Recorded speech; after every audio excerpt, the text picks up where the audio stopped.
पहले से इस रोड का हाल तो बहुत ज़्यादा अच्छा हो गया है। हेलो दोस्तों, welcome back to my new vlog. और आज के व्लॉग में कुछ खास होने वाला है, तो एंड तक ज़रूर बने रहना।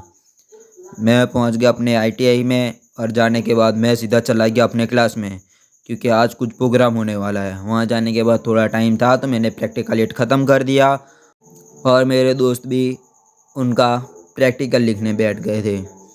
उनका प्रैक्टिकल ख़त्म होते ही हम निकल गए प्रोग्राम में। प्रोग्राम अटेंड करने के बाद सर से परमिशन लेने के बाद हम निकल गए घर की ओर। और यहाँ क्रिकेट मैदान क्लीन हो रहा था, लगता है मैच होने वाली है। और फिर मैं आ गया घर की ओर। मेरे भाई का फ़ोन आ गया था कि एक वाइट कलर की मर्सिडीज़ है जिसको पॉलिश मारना है। मैं घर चला गया और नमाज़ पढ़ ली। नमाज़ पढ़ने के बाद मैं आ गया सीधा मर्सिडीज़ पर। ये देखो, ये है करंटली मर्सिडीज़ का हाल, जो बहुत ही ज़्यादा गंदी हो रही थी। वहाँ जाने के बाद मैंने अपना पहला मशीन काम ख़त्म कर दिया।